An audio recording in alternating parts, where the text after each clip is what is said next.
OK, super. Donc, bonsoir tout le monde. Donc la semaine passée, on a parlé de plusieurs choses. On a terminé le volet, plus aspect psychologique là, de la fibromyalgie, puis on s'est centré plus sur le message d'espoir.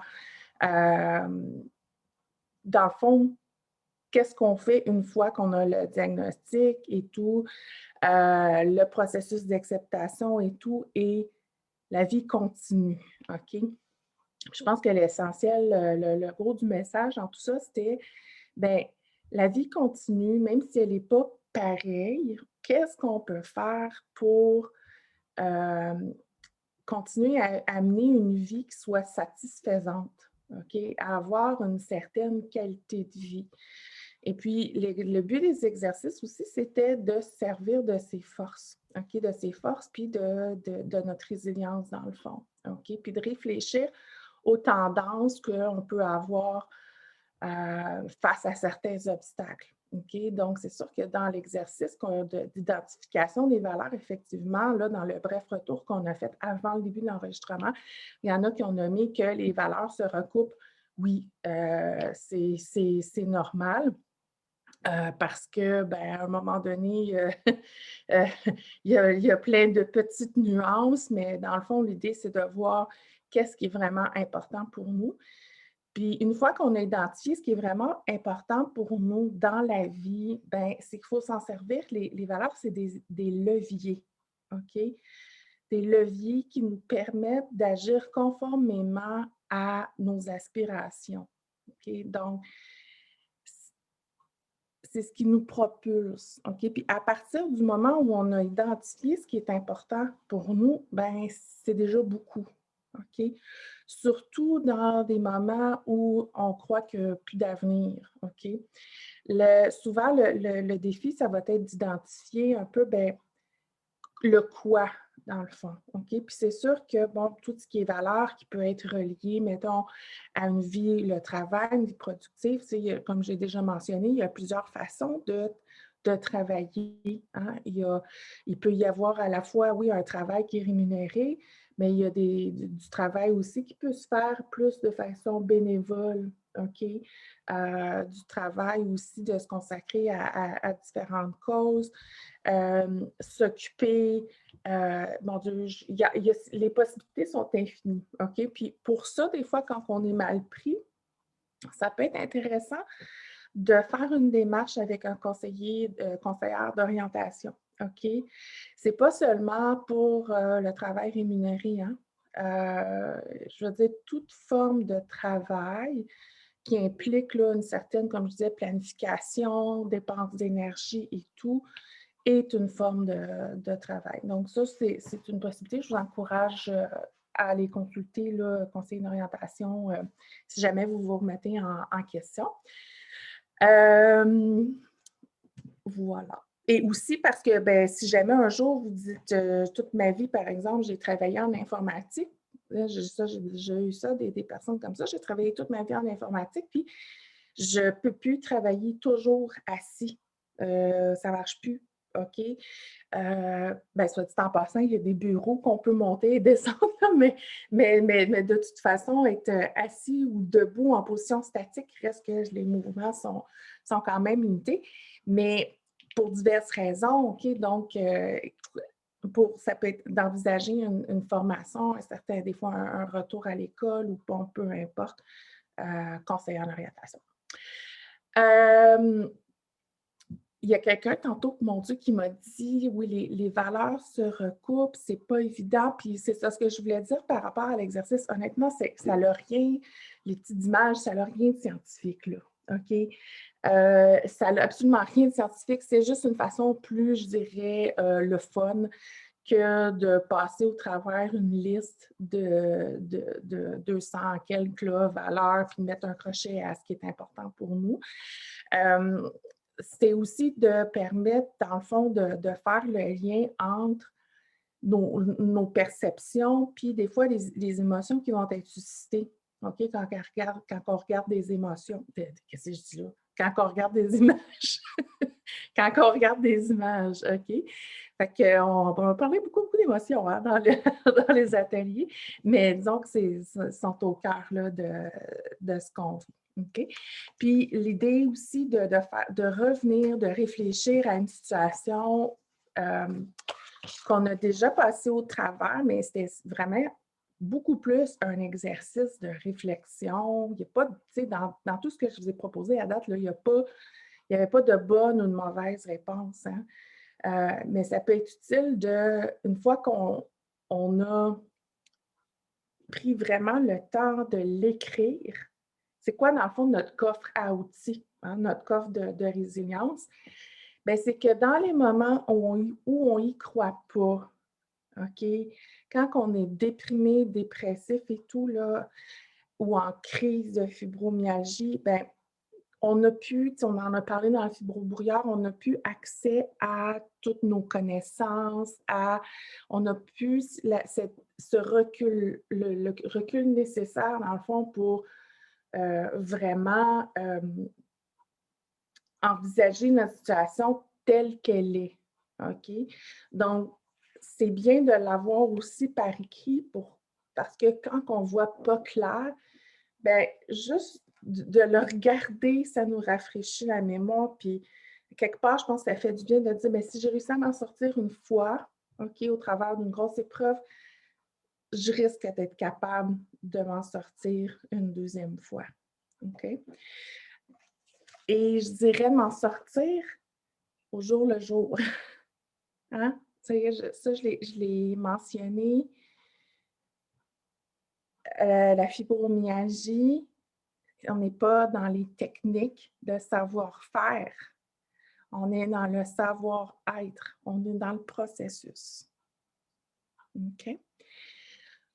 Donc, aujourd'hui, ben, c'est la 5e rencontre. On va parler des aspects plus physiques. OK? Il y a sûrement des choses que vous connaissez déjà, parce que peut-être que vous les avez déjà essayées. Peut-être que vous n'en connaissez pas. Mais on va y aller comme ça. Donc, on va parler d'activité physique, toutes les approches de mouvement, OK, en pleine conscience. On va parler de la psychothérapie, mais brièvement parce qu'on en a déjà beaucoup parlé. Toutes les approches manuelles. On va parler de médication et de cannabis. On va brièvement parler de l'alimentation et d'autres approches complémentaires, là, plus alternatives. OK? Donc, là, je fais la grosse mise en garde. Imaginez que c'est en gras rouge et que ça flash, là. OK? C'est que, dans le fond, c'est que ce que je vous présente comme information, là, c'est à titre d'information seulement, OK? Puis ça ne peut pas remplacer la vie d'un professionnel, la santé. Puis c'est sûr que moi, je vous recommande de faire appel à un professionnel là, qui est reconnu par un ordre, qui est reconnu, dans le fond, par l'Office des professions, OK? Avant d'entreprendre une quelconque modification là, de votre traitement habituel, OK? Parce que, bon, changer drastiquement ou par exemple, l'alimentation ou cesser un médicament, bon, ça peut entraîner des répercussions importantes, OK? Il y a un principe là, en fibromyalgie qui dit « Start low, go slow ». OK? Ça veut dire c'est l'idée, c'est des petits pas de bébé, OK? Je pense que ça résumerait bien aussi.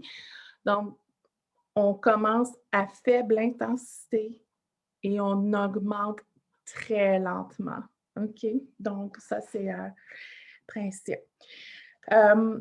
Aussi, pour toute approche, OK, peu importe parce que, tu sais, on est dans on a 100 000 approches qui nous sont offertes, OK? Il y en a, c'est important de dire qu'il y en a là, que même si je ne le présente pas aujourd'hui, qui ont eu de très, très bons résultats, OK? Mais peu importe ce que vous choisissez de faire, OK? Je pense que c'est très important de se poser des questions, OK? Puis pour faire vraiment ce qu'on appelle un consentement qu'on appelle libre et éclairé, OK? Donc, quand les gens nous proposent des choses, il faut se méfier en général des solutions magiques, OK? Quand on nous promet que tout va être réglé, déjà là, il y a lieu de se poser des questions. OK? Donc, les questions à se poser, ça, c'est comme la petite lumière qui devrait dire gna, gna, attention. OK. Est-ce que le praticien, OK, est membre d'une association ou d'un ordre professionnel? OK? Tu sais, je donne par exemple, il y a les associations d'acupuncteurs. Y a-t-il un ordre? En tout cas, je ne me souviens pas. Ordre ou association, là. Tu sais, phytothérapeute, pas sûr qu'il y ait un ordre, OK, ou une association, je ne le sais pas. Mais peu importe, là, puis là, l'aspect bien important, c'est est-ce qu'en cas d'insatisfaction ou de dommage, est-ce qu'ils sont protégés par une assurance, OK, de responsabilité? OK? Ce que je vous dirais, c'est que l'assurance, c'est dans le fond, est-ce que vous pouvez poursuivre? Puis est-ce qu'ils ont des assurances pour les défendre? OK? Parce que quelqu'un qui, je ne sais pas, je dis ça en blague, là, mais mon Dieu, je dirais, mettons, moi, je regarde un peu, parce que j'essaie de me trouver un exemple. Mettons, moi, je dis que je fais de la papier-thérapie. Bon, je dis n'importe quoi, la papier, c'est parce que c'est ça que j'ai dans les mains. Ben, puis que je dis que ça, c'est sacré, ça wow, ça marche. Puis finalement, ça vous cause du dommage. Ou je donne un exemple bien concret qui, moi, m'a déjà fait tiquer. Recommandation d'aller voir un chaman. OK? Mais le chaman, mettons, je ne sais pas, vous êtes fragile, il y a des antécédents de psychose dans votre famille, puis on vous fait des incantations, et puis hop, vous faites un beau délire. OK? Puis la personne a un délire, un épisode psychotique. Puis la personne, elle ne s'est jamais renseignée de savoir s'il y a des antécédents de psychose dans votre famille. Bien, est-ce que vous pouvez la poursuivre, cette personne-là? OK? Puis, bien, oui, la réponse, c'est toujours oui, mais est-ce qu'il y a du monde qui vont la défendre, elle? OK? Ou ça va sortir de sa poche? OK? Bien important. C'est quoi le coût du traitement et la durée? OK? Parce que, tu sais, normalement, il y a un début, puis il y a une fin, puis on se pose des questions quand que le professionnel, il faut toujours qu'il soit dans notre vie, OK? Qu'on soit dépendant du professionnel ou, bien, je devrais dire du praticien, il y a un problème, OK? Il faut se poser des questions, OK? Parce qu'un praticien va normalement, justement, proposer un traitement pour améliorer puis vous enseigner, dans le fond, les façons de faire pour que vous soyez autonome. Hein? Vous n'êtes pas juste comme un gros portefeuille ambulant, là, OK? Est-ce qu'il y a des contre-indications? OK. Est-ce qu'il y a des personnes qui devraient éviter ou des conditions là, qui devraient vraiment faire attention, c'est dangereux. OK? Super important ça, de savoir ça. C'est quoi les effets secondaires possibles? Parce que n'importe quelle approche, il y a des effets secondaires. Hein? Même ce que je suis en train de faire avec vous, il y a des effets secondaires. Hein? Il y en a qui, possiblement, ont pris conscience d'où ils s'en sont dans leur deuil. Ça se peut qu'il y en ait qui se soient rendus compte c'est peut-être plus dur finalement de l'accepter, OK, que d'autres. Ça se peut peut-être, pour diverses raisons, qu'il y en ait qui se sentent plus dépressifs suite à ça. C'est possible, OK? C'est pour ça que je vous dis, n'importe quelle approche, il n'y a rien qui est sans effet secondaire, même si on dit que c'est naturel. OK? Ce n'est pas parce que quelque chose est naturel que ça n'a pas nécessairement d'effet secondaire. OK? Puis, bon, est-ce qu'il y a des choses aussi que vous devriez faire pour vous préparer au traitement? Puis aussi, ce que je voulais dire, là, j'ai oublié dans les effets secondaires, mais qu'est-ce que vous pouvez faire pour diminuer les effets secondaires? OK? Autre affaire, autre question, est-ce que le praticien a des documents pour prouver sa compétence? OK, des attestations, des diplômes, des formations, etc., etc. OK? Donc, c'était la grosse mise en garde, OK? Donc, voilà. Dans le traitement de la fibromyalgie, OK, ben, puis à peu près n'importe quelle condition, ben, pas à peu près, pour toutes les conditions physiques là, qui sont documentées, là, je dirais depuis un certain temps, les médecins, OK, et spécialistes, là, comme les rhumatologues, doivent se baser sur ce qu'on appelle des guides de pratique. OK? Je ne sais pas si vous avez déjà entendu parler de ça, mais je vais vous lire c'est quoi la définition. OK? Ça vient de l'Institut national d'excellence. On entend parler souvent le l'INES ces temps-ci à cause de la COVID. C'est l'Institut national d'excellence en santé et des services sociaux.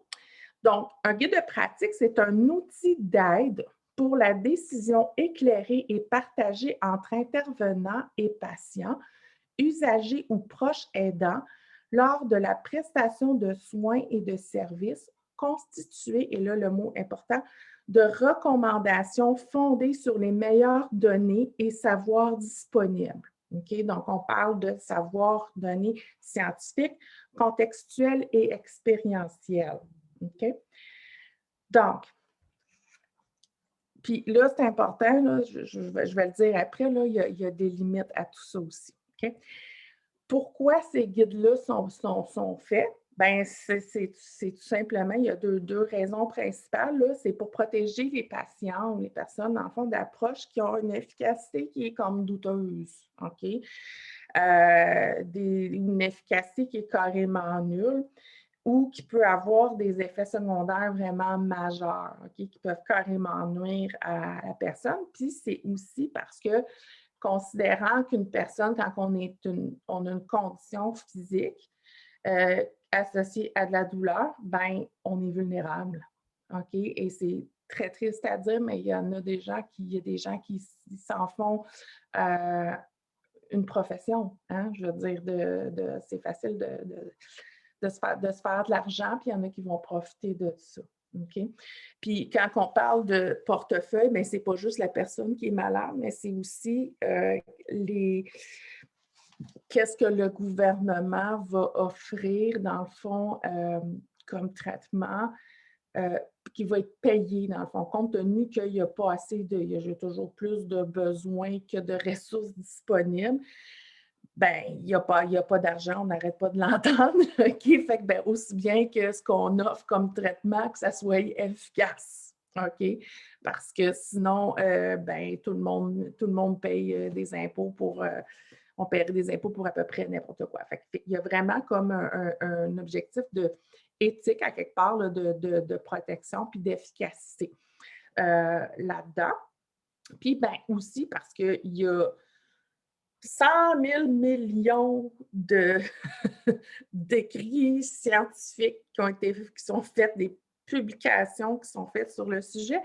Et on peut se douter que ben, les médecins n'ont pas le temps de toutes les lire. Hein? Donc, ce que ça fait, c'est qu'il y a des gens qui sont vraiment chargés de recenser tout ce qui est écrit sur divers sujets et de leur préparer, dans le fond, voilà ce qui fonctionne ou ce qui semble fonctionner. OK? Puis comment que c'est fait, les guides de pratique? Bien, c'est qu'ils vont faire ce qu'on appelle des revues de littérature. C'est qu'ils vont regarder, par exemple, ça, je vais en parler tantôt aussi, là, entre autres pour le cannabis, là, mais exemple, on va comparer, on va sortir, mettons, 50 études qui ont été réalisées dans les 5 dernières années, mettons, sur le cannabis. Puis là, on va faire ressortir c'est quoi les conclusions, tout ce qu'il y a en commun dans le fond, tout ce qui est ressorti, les indications, les limites, etc. Puis, ils vont aussi faire un tri parce qu'il y a des études qui sont de meilleure qualité que d'autres, OK? Euh, et il y a toutes sortes de formes d'études aussi. Donc, ils vont vraiment, en tout cas, essayer de faire une synthèse, si on veut. Puis, c'est rédigé aussi à partir de ce qu'on appelle des méta-analyses, OK? Une méta-analyse, là, c'est méta comme pour grand, OK? on va, dans le fond, c'est une méthode de traitement puis d'analyse d'une masse, OK, de données scientifiques sur un sujet. Fait qu'ils ont des calculs, là, vraiment compliqués et tout, qu'ils vont faire. Puis ce que ça fait, c'est que ça l'extrait des points en commun, OK, puis des tendances qu'on va voir dans les traitements, OK? Donc, euh, c'est sûr, ce que je vous dis là, dans ça par rapport aux méta-analyses, ben, c'est très statistique, OK? C'est très, très statistique, puis ça va pas, ça a des limites, là, puis je ne rentrerai pas dans les détails, mais ça ne prendra pas en compte, par exemple, les différences, mettons, plus individuelles, OK? C'est vraiment les grandes tendances, sauf que ça peut permettre de dégager, bien là, qu'est-ce qui fait consensus? OK? Qu'est-ce qui fait consensus, puis qu'est-ce qui fait vraiment pas consensus, puis qu'est-ce qui doit être étudié encore, OK, avant qu'on aille des informations qui sont claires là-dessus. Ils vont aussi, bien, pour rédiger les guides de pratique, là, ils vont consulter les experts sur le sujet. OK? Et, tu sais, je parlais de consensus, bien, c'est que dans les guides de pratique, ils vont déterminer, bon, justement, qu'est-ce qui fait consensus? Ça, là, on le sait, là, ça, c'est du solide, OK? Ça fait des années qu'on le sait, puis on voit, là, puis ça, c'est très, très rare, très, très, très rare en sciences, là, mais un lien de cause à effet, OK? Genre, je prends le médicament, ça, c'est comme le classique, là, je prends le médicament, puis il se produit tel effet, puis c'est toujours le même effet à chaque fois, OK?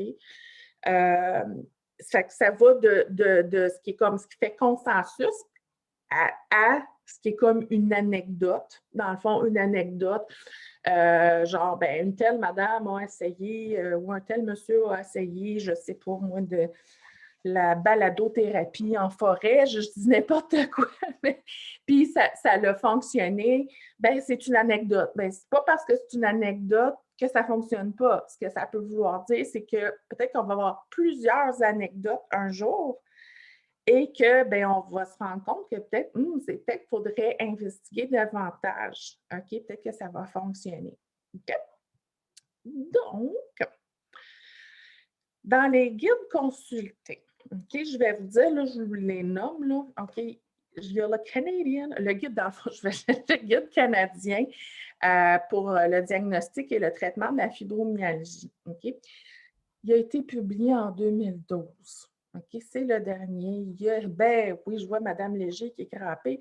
Il a été, il a été révisé, mais c'est encore celui-là qui est utilisé. Ben bon. Il y a puis celui en passant, il est très, très conservateur dans ses approches-là. Il est très, très médical. OK? Il y a le guide de pratique de l'European League Against, là, je peux être de la misère à dire, rheumatism, oui, contre les rhumatismes. Autrement dit, c'est l'EULAR. Ça a été, c'est plus récent, c'est en 2017. OK?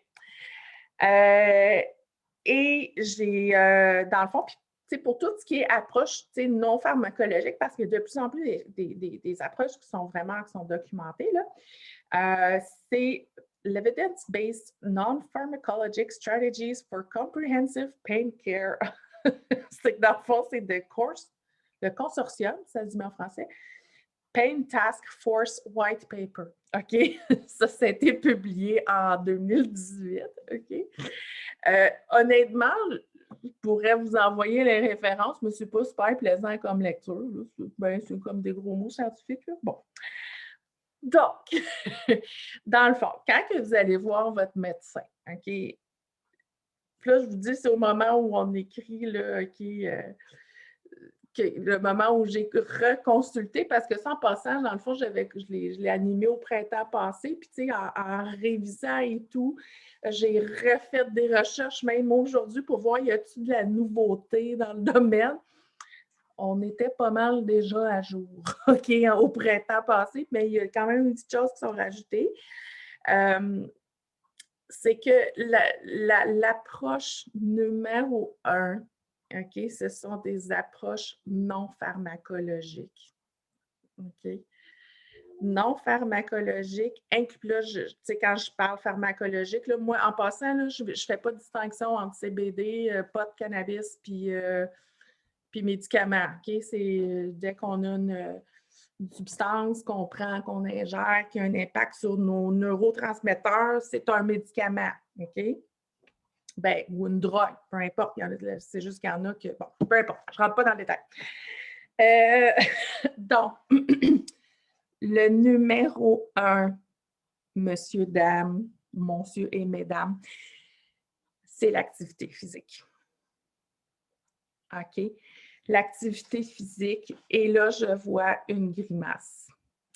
Je vois une grimace et j'entends ma mère me dire, ma mère, vous savez que ma mère a la fibro, ça empire, ça fait mal, mais ça, c'est ma mère, OK?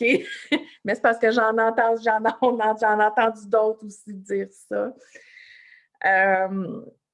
Je veux vous montrer une petite vidéo, OK, sur le sujet de l'activité physique parce que, bon, c'est le numéro 1. Puis, il faut faire. Puis après ça, on va parler de ce que c'est l'activité physique, OK? Parce que, tu sais, ça ne veut pas nécessairement dire une session de torture, là, l'activité physique, OK? Je pense qu'il faut départager, là, surtout quand tu sais, la semaine passée, il y a une participante qui parlait qu'elle s'était beaucoup, beaucoup entraînée et tout, peut-être même surentraînée. Bien, des fois, on se blesse, tu sais, on se blesse, puis on a poussé la machine trop loin, OK? Fait que là, moi, là, je parle de mouvement, OK?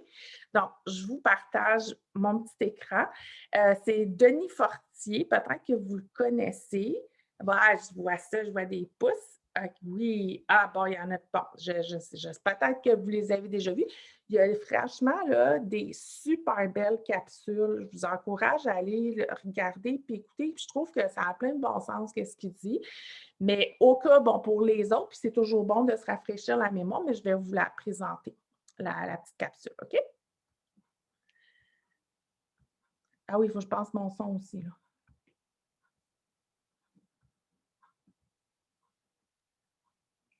OK. Là, je suis dans mon Zoom.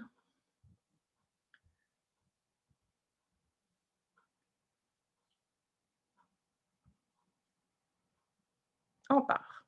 Sont assez simples de soulager vos douleurs et améliorer votre qualité de vie.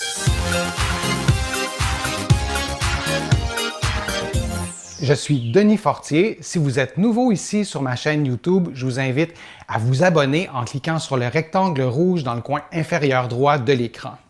Maintenant, la fibromyalgie et les douleurs chroniques, vous êtes nombreux à m'avoir écrit pour que je vous présente une vidéo pour vous donner des trucs pour vous soulager. D'abord, la fibromyalgie, c'est quoi? C'est un syndrome qui est associé à des douleurs multiples. Donc, les personnes qui sont atteintes de fibromyalgie ont plusieurs points douloureux, que ce soit au dos, que ce soit au niveau des membres supérieurs, au niveau des membres inférieurs. C'est aussi associé à des troubles du sommeil. C'est aussi associé à des raideurs articulaires, souvent de l'anxiété, à des signes dépressifs et il y a d'autres symptômes que vous pouvez ressentir. Il ne faut pas oublier non plus que la fibromyalgie ou les personnes qui souffrent de fibromyalgie vont avoir des symptômes assez différents d'une personne à l'autre. On peut même parler de catégories de fibromyalgie. Donc aujourd'hui, dans ma vidéo, je ne ferai pas de nuances à ce sujet-là. Je vais d'ailleurs vous préparer une prochaine vidéo sur les différents types de fibromyalgie. Je vous invite même à m'écrire des commentaires, des questions dans le fil de discussion, puis ça va me faire plaisir de répondre à vos questions dans cette prochaine vidéo-là. Si vous êtes atteint de fibromyalgie, vous avez probablement remarqué qu'il y a une spirale négative qui s'installe, en ce sens que vous avez mal, vous bougez moins. Et aussi, en bougeant moins, vous perdez des capacités physiques, vous perdez de l'endurance et vos douleurs parfois vont pas diminuer pour autant. Et cette spirale négative-là va s'illustrer de plusieurs façons, entre autres le fait d'être plus sédentaire, c'est-à-dire d'être plus souvent assis, et aussi le fait de ne pas ou de très peu pratiquer une activité physique, ça a des effets sur votre santé, pas uniquement sur le syndrome de la fibromyalgie ou sur votre douleur chronique, ça a des effets sur votre santé et ça, c'est pas souhaitable du tout. Par exemple, le fait de marcher très peu, vous êtes beaucoup plus à risque d'avoir une faible densité osseuse, donc ça fragilise vos os. Le fait de marcher peu et le fait d'être très souvent assis, il y a des conséquences aussi sur votre force musculaire. Donc oui, on pense au soulagement de la douleur, mais au-delà de ça, il faut aussi penser à votre santé. Pourquoi parler de la marche comme élément, comme truc pour soulager les douleurs? Eh bien, c'est assez simple. D'abord, il y a le tiers des personnes qui sont atteintes de fibromyalgie qui ne marchent pas ou ne marchent pas suffisamment. C'est quand même beaucoup. Vous vous dites peut-être, oui, mais bien sûr, si je marche davantage, je vais augmenter mes symptômes. Et il y a un symptôme que je ne vous ai pas encore parlé qui est assez uniforme chez toutes les personnes qui souffrent de fibromyalgie, c'est la fatigue. Donc, vous vous dites peut-être que si je marche davantage, je vais augmenter ma fatigue et ça va être un cercle vicieux, je vais détériorer ma condition. Or, c'est plutôt l'inverse. On a bien documenté que pour la plupart des personnes qui sont atteintes de fibromyalgie, en marchant un peu plus, ces personnes-là arrivent à améliorer leur condition et surtout à ressentir moins de fatigue. Une fatigue qui n'est pas soulagée par le repos, qui n'est pas soulagée par le sommeil. Et c'est souvent pas une fatigue qui est localisée, c'est une fatigue qui est générale. Donc, d'utiliser la marche pour contrer cette fatigue-là, on a documenté que c'est dans la plupart des cas, en tout cas, c'est assez efficace. Le fait de marcher plus souvent, ça risque aussi d'avoir des effets sur votre qualité de vie et des effets autres que seulement sur vos muscles ou vos articulations. Par exemple, les personnes qui marchent plus régulièrement, les personnes atteintes de douleurs chroniques ou de fibromyalgie vont avoir un meilleur appétit. Donc, si votre alimentation se déroule mieux parce que vous marchez davantage, cette spirale négative-là va probablement être atténuée et vous allez pouvoir peut-être voir un peu plus la lumière au bout du tunnel. Toujours dans cette spirale négative-là, il y a un mot que j'utilise régulièrement auprès de mes patients pour leur expliquer qu'est-ce que c'est la kinésiophobie. La kinésiophobie, c'est en fait la peur du mouvement et à force d'avoir cette douleur chronique-là, cette douleur qui est bien réelle, notre corps, pas juste notre esprit, mais notre corps se protège et bouge de moins en moins. On change nos habitudes, on change nos activités et à force de faire toutes ces modifications-là, on a peur et on est très réticent à reprendre des activités qui auparavant étaient quand même assez simples. Donc cette peur-là, ça s'appelle la kinésiophobie et le fait de marcher régulièrement, à petite dose, en adaptant le niveau d'effort à vos capacités physiques, bien, on a un bon effet sur cette kinésiophobie-là, c'est-à-dire que vous allez avoir probablement de moins en moins peur de bouger. C'est-à-dire que vous ne vous direz plus de façon automatique, si je bouge, c'est certain que je vais augmenter mes douleurs. Si vous décidez de marcher, évidemment, il faut adapter ça à votre condition. Donc, les conseils que je vous donne aujourd'hui, bien sûr, vous allez partir de ces conseils-là, mais il faut absolument les adapter à votre condition. Donc, si vous avez un ou une amie qui a la fibromyalgie, bien la marche ne sera peut-être pas utilisée de la même façon. Un élément à considérer lorsque vous allez commencer à marcher, c'est de choisir un niveau d'intensité qui est en deçà de vos capacités fonctionnelles. Qu'est-ce que ça veut dire? Vous allez marcher vraiment très lentement. Vous allez peut-être même vous dire « je marche pas assez vite, ça ne donnera rien, erreur ». Il faut commencer par des niveaux d'intensité très bas. Vous allez aussi adapter la durée. En général, ça ne fonctionne pas très bien si, rempli de bonnes intentions, vous allez marcher pendant 30 minutes la première fois. Ça se peut que l'expérience ne soit pas positive ou ne soit pas concluante. Donc, moi, je vous propose d'y aller par petites périodes de 5 minutes ou de 10 minutes à faible intensité. Vous y allez comme ça pendant la première semaine et ensuite vous augmentez graduellement. C'est normal, après ces périodes de marche-là, que votre douleur augmente légèrement, peut-être un peu plus, tant que ça demeure une douleur qui est relativement tolérable. Et dans les semaines subséquentes, bien, on s'attend à ce que la douleur se résorbe et que vous puissiez marcher à petite dose sans avoir cette douleur-là qui apparaît. Mais souvenez-vous que c'est normal les premières semaines qu'il y ait une douleur tolérable qui soit augmentée par la marche. C'est important aussi d'adapter les pauses que vous allez prendre. Donc, vous allez prendre des pauses un peu plus courtes ou un peu plus longue et vous allez en prendre plus souvent. Bien sûr, au début, vous allez pas vous gêner pour prendre beaucoup de pauses et c'est important de le faire parce que si vous atteignez un niveau de fatigue trop élevé, en n'ayant pas pris de pause, et c'est souvent l'erreur que les personnes vont faire, bien, vous allez déclencher un niveau de fatigue qui est trop élevé, qui lui est associé souvent en plus à des émotions négatives, à du découragement, à des expériences passées qui ont été dommageables pour vous. Donc, on ne veut pas aller déclencher la fatigue, il faut prendre des pauses avant que cette fatigue-là apparaisse. Un des problèmes que vous risquez de rencontrer presque à tout coup si vous êtes atteint ou atteinte de fibromyalgie et que vous souhaitez marcher régulièrement, c'est de soutenir votre motivation. C'est un sujet qui me tient beaucoup à cœur. J'en parle dans mon livre et j'explique en fait que cette motivation-là peut être perturbée et est perturbée chez les personnes qui ont de la douleur chronique. Donc, à l'intérieur du cerveau, il y a des régions communes à la motivation, à la douleur chronique, et un vient perturber l'autre. Donc, c'est assez fréquent de voir des personnes qui ont de la douleur chronique et qui ont de la difficulté à se motiver. Si vous posez un geste, peu importe lequel, et vous avez une récompense qui est associée à ça, vous allez avoir tendance à répéter ce geste-là. En présence de douleurs chroniques, par définition, vous avez souvent essayé d'être soulagé, vous avez consulté, vous avez posé des gestes, et puisque la douleur, elle est toujours là, bien, votre cerveau n'associe pas de récompense aux actions que vous allez poser. Et à force d'être confronté à ça, bien, on perd de la motivation. Donc, un élément qui est absolument fondamental lorsque vous allez entreprendre un programme de marche, bien, vous allez vous fixer un objectif fonctionnel. C'est-à-dire que plutôt que de ne vous dire uniquement, ben moi, je veux avoir une diminution de douleur de 50% dans un mois ou deux, par exemple, vous pourriez vous dire, dans un mois, j'espère être capable de pouvoir rester debout pendant une demi-heure. Je vais être capable de pouvoir monter un étage, monter un escalier. Je vais être capable de jouer avec mes enfants plus longtemps. Donc, de vous fixer un objectif fonctionnel. Et le fait de faire ça, vous allez associer un objectif à quelque chose d'autre que votre douleur et ça risque de beaucoup mieux fonctionner. Et beaucoup mieux fonctionner pour soutenir votre motivation. Parce que sans motivation, vous ne continuerez pas à faire ce programme d'exercice-là ou ce programme de marche. Un truc que j'aime bien donner à mes patients, c'est de se dire que ce programme de marche-là va durer au moins 4 semaines. Et s'il y a des journées où c'est plus difficile, plutôt que de se dire que vous ne marchez pas du tout parce que vous avez trop mal, bien c'est de marcher juste 2 minutes, 1 minute, quelques pas, mais de le faire chaque jour et pendant au moins 4 semaines, ça c'est une période minimum et idéalement, vous allez le faire durant quand même plus longtemps, pendant un mois, c'est-à-dire plus que 4 semaines, donc 2 mois ou 3 mois et vous allez vous fixer vos objectifs, donc un objectif fonctionnel et vous allez réévaluer vos objectifs à la fin de ce cycle-là de 1 mois, 2 mois ou 3 mois. Et vos objectifs, n'oubliez pas, il faut qu'ils soient mesurables. Si vous vous dites que votre objectif, c'est d'avoir moins mal, mais ça va être difficile dans 2 mois, dans 3 mois, de savoir est-ce que vous avez vraiment moins mal. Donc, vous pouvez vous fixer un pourcentage de soulagement de la douleur, mais surtout un objectif fonctionnel qui est mesurable, pouvoir rester debout durant X minutes, de pouvoir monter un palier d'escalier, etc. Donc, quelque chose qui est très mesurable. Durant le premier mois, chaque session de marche ne devrait pas durer au total plus que 20 minutes, peut-être 30 minutes si vous trouvez que ça va vraiment bien, incluant vos pauses.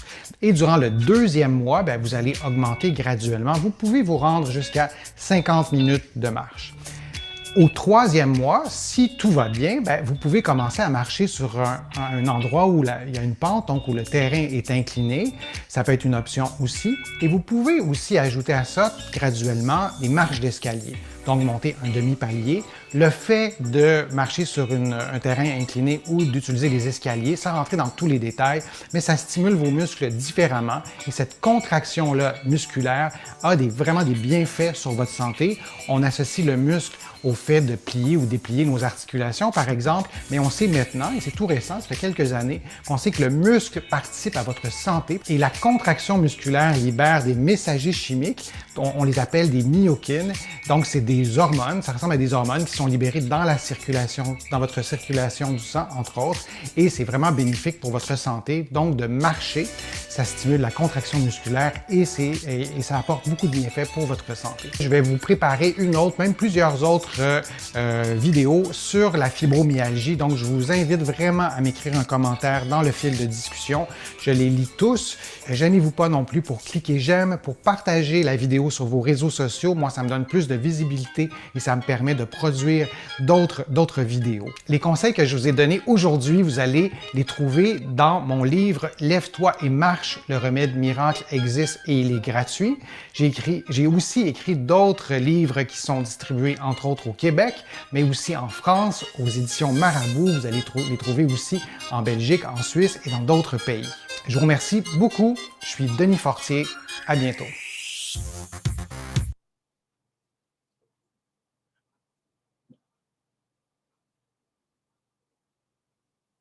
Bon, oui, je vais juste faire pause sur l'enregistrement. OK, donc, dans le fond, il y a des participants qui ont partagé, connaître déjà Denis Fortier, qui ont beaucoup apprécié, qui apprécient son approche. Puis il y a une participante, sans la nommer, qui a parlé qu'elle a attrapé la COVID et puis à cause de la COVID, elle a été alitée là, pendant une semaine et puis ça a fait en sorte qu'elle a vraiment remarqué une différence au niveau de son endurance et tout et de ses douleurs. Donc, elle s'est remise à la marche et puis elle a vu une bonne différence. Puis, tu sais, par rapport à ça aussi, c'est un excellent exemple. Un des problèmes qu'on a par rapport aux hospitalisations puis les personnes âgées qui restent longtemps alitées, bien justement, c'est responsable d'un paquet de fractures. OK? Parce que moins on bouge, moins on a de masse musculaire. Moins on a de masse musculaire, moins on a des os en santé. OK? Puis là, je vous dis ça là, parce que c'est sûr que j'ai comme, je vous ai dit, je ne suis pas l'air de ça, mais j'ai travaillé chez... Dans le fond, je n'ai pas l'air. J'ai travaillé chez Énergie Cardio, hein, fait que j'ai ma formation d'entraîneur privé, puis j'ai fait la formation pour l'entraînement fonctionnel, là, dans le fond, la réduction des douleurs par l'exercice. Donc, puis je pense que, tu sais, il a parlé de kinésiophobie, OK? Mais il y a plusieurs aspects psychologiques bien importants à prendre en compte, OK? Quand on parle de kinésiophobie, là, c'est que c'est vrai qu'à un moment donné, ça, c'est comme ma pauvre maman à qui je parle, mais quand on fait des exercices parce qu'on est déconditionné, ben, c'est que notre fatigue, quand on est déconditionné physiquement, ben, notre corps se fatigue plus rapidement. OK? Puis, comme j'ai déjà expliqué, les fascias, l'enveloppe du muscle, elle devient comme tellement raide que n'importe quel mouvement va vraiment comme être douloureux. OK? Puis, quand il a parlé d'y aller, je veux dire, il y a une différence entre partir d'être très, très sédentaire puis de se dire, à partir d'aujourd'hui, je marche 1 heure par jour. Ben c'est ça. Ben, c'est parce que des fois, c'est vraiment l'approche des pas de bébé. OK? Et de se donner des petits objectifs réalistes, réalisables, puis de ne pas s'enfermer dans une espèce de règles rigides, dans les il faut que je fasse telle chose, il faut que... Parce que quand on est centré sur le résultat ou des objectifs de performance, hein, puis quand je parle de performance, c'est faire une association entre, ben, je fais de l'exercice parce que je veux rentrer dans mon bikini, OK? Ou je fais de l'exercice parce que moi, mon objectif, c'est de lever tant de représentants, pas de représentants, des reps, là, qu'on dit, moi dire, je cherche mes mots à soir, je cherche mes mots de répétition, merci, de répétition, puis de lever telle charge, ben, on n'est plus du tout dans le plaisir. On n'est plus dans le ici, maintenant, puis on n'est plus dans le dans le pourquoi on fait les choses. On n'est plus dans la qualité de vie, finalement, OK?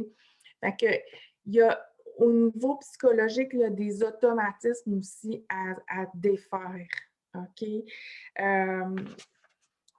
Donc, tu sais, faire de l'exercice, il faut se défaire des associations de performance, exercice physique pour le poids, pour l'apparence, etc. Comme il parlait aussi, c'est plus on est dans des... on se fixe des objectifs de performance, pas de performance, pardon, mais d'activité au quotidien, de fonctionnement, OK? Vous savez, un squat, là, c'est s'asseoir sur une chaise. Combien de fois par jour qu'on fait ça? OK? Le squat, ça, c'est un exemple d'exercice fonctionnel ou des fentes. Une fente, c'est s'agenouiller. OK? Tu sais, ça, je donnais l'été passé, j'animais un atelier, des exercices, j'adorais ça, mais bon, la vie a fait que j'ai dû arrêter, là. Mais je donnais des cours d'exercice fonctionnel comme ça dans une résidence pour personnes âgées. Mais faire des squats, ça fait la différence entre être capable de se lever ou pas de son lazy boy. OK? Puis d'avoir un mouvement contrôlé. OK? Donc, ça fait la différence entre être capable de transporter son épicerie. OK? Ça n'a pas besoin, on n'a pas besoin de s'équiper vraiment avec des choses qui coûtent très cher. Là, je veux dire, à la maison, exercice fonctionnel, on a tout ce qu'il faut pour faire des exercices. Les sacs d'épicerie, c'est très concret, c'est très tangible. OK? Donc, important, c'est ça, d'y aller graduellement. Par rapport à tout ce qui est, tu sais, je veux revenir dans le fond sur, tu sais, la kinésiophobie. Il y a un aspect que lui, il n'a pas parlé, OK, mais c'est que quand on se met justement à éviter, OK, tout mouvement ou toute activité, dans le fond, des mouvements qui font qu'on a peur. Exemple, la peur de tomber avec la glace, OK? Bien, ce que ça fait, c'est que concrètement, là, moi, je donne ça comme exemple parce que ça m'est arrivé de me fracturer le genou. Puis bon, ma mère, c'est une chute aussi qui a comme été l'élément déclencheur à la fibromyalgie. Bien, parce que quand on a peur de tomber, puis c'est le cas aussi des personnes âgées, bon, on se met comme à marcher des petits pas. Et puis, on est porté à regarder nos pieds. Et ce que ça fait, c'est qu'on perd justement quand plus on ouvre, en fait, ça c'est physique, là, mais plus on ouvre on fait des grands pas, plus notre centre de gravité, plus qu'on est groundé finalement quand on prend des grands pas. OK? Puis ça, c'est physique. OK? Puis un des aspects pour l'équilibre, bien, c'est de regarder droit devant. OK? Fait que la peur nous rend vraiment pas service finalement. OK? Fait que quand on regarde à terre par peur de trébucher, bien, on risque encore plus de tomber. OK? Puis en faisant des petits pas, puis en étant toute raide. Puis bien, si tu es toute raide, donc. Fait que c'est sûr qu'il faut comme se défaire de ces associations-là, puis oser aussi. Là, je vois des rires. Petit pas, c'est-tu parce qu'il y avait un film de Louis de Funès qui disait petit pas, mais en tout cas, quand je dis ça, ça me fait penser à ça. Mais par rapport à la motivation, c'est ce que je voudrais rajouter qui est bien important. Faire des exercices en pleine conscience. Hein? Faire les exercices en pleine conscience, en étant centré dans le ici, maintenant, sur les sensations, les bien-être, les bonnes sensations que ça procure à notre corps. OK? Qu'est-ce que votre corps vous permet de faire? OK? Il parlait de dopamine. Y a-tu parlé de dopamine ou c'est moi qui vous en parlez par rapport à la motivation, le plaisir? Bien, ingrédient bien simple, mettez-vous de la musique. OK? Tu sais, ça peut être marcher en pleine conscience, ça serait oui. Là, par contre, non, vous ne mettez pas de musique parce que vous voulez être pleinement conscient de ce qui se passe autour de vous.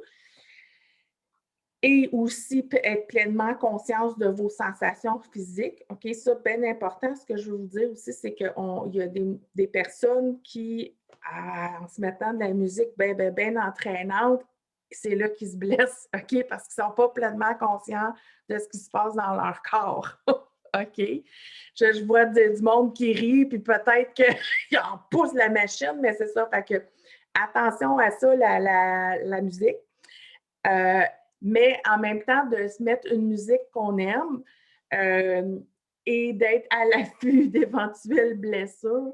La musique, ça produit de la dopamine hein, quand on écoute. Je ne sais pas si vous le saviez, mais ça a un effet euphorisant. Donc, mettez de la musique que vous aimez. OK?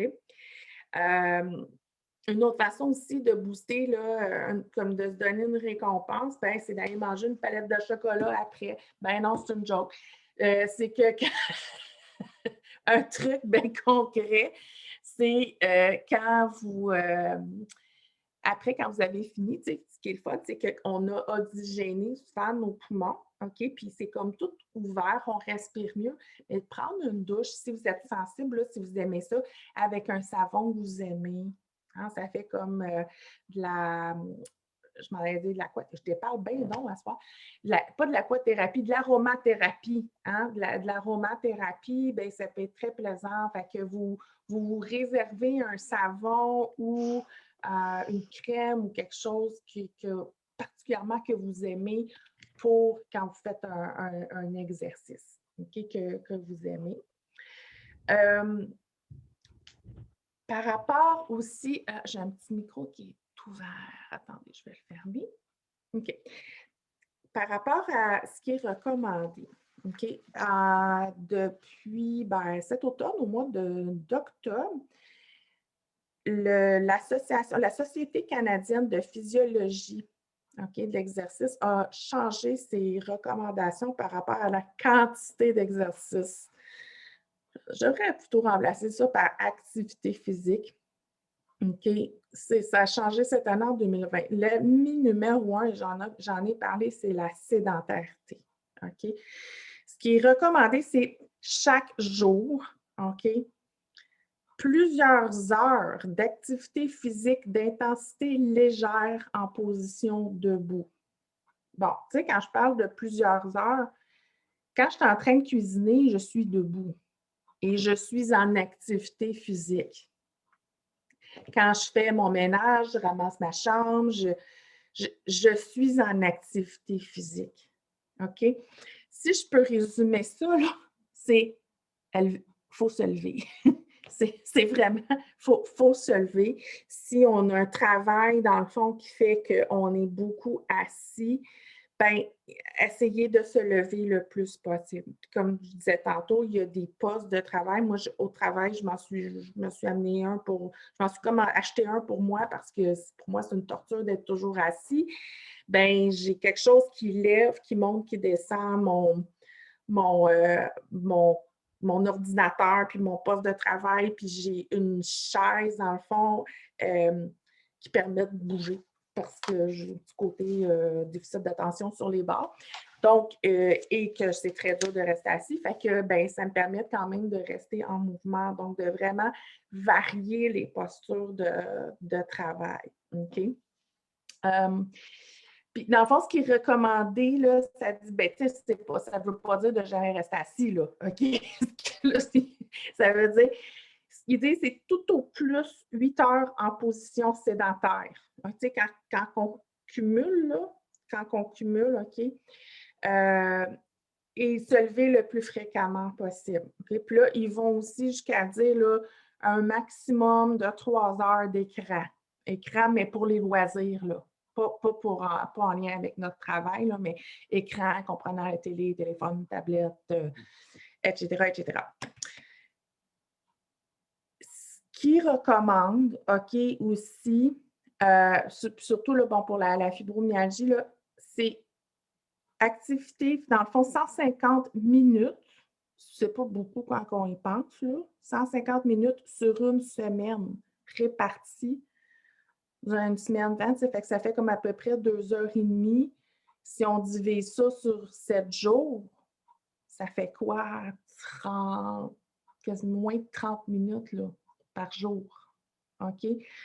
D'activité, Monsieur Fortier n'aimerait pas ce que je dis là. OK? Je suis en train de vous dire le gros, gros minimum, là. OK? Dans le fond, 150 minutes réparties durant la semaine.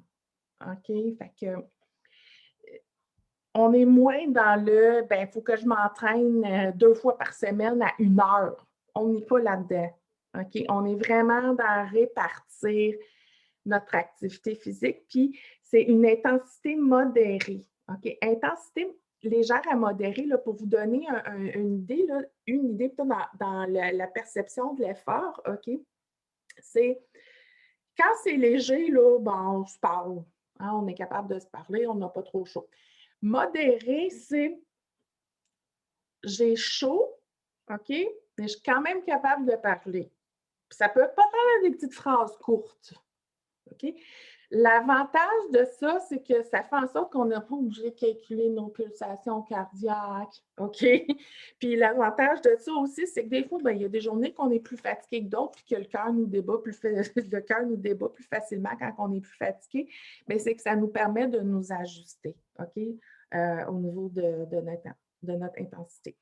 Par rapport à ce qui est les douleurs aussi, tu sais, là, il a parlé de la marche, mais ça peut être fait dans l'eau aussi. Donc, il y a beaucoup, beaucoup de personnes qui ont de grands, grands, grands bienfaits pour tout ce qui est aquaforme. OK?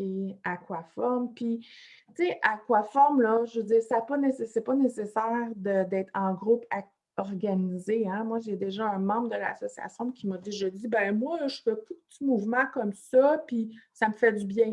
Bien, parfait!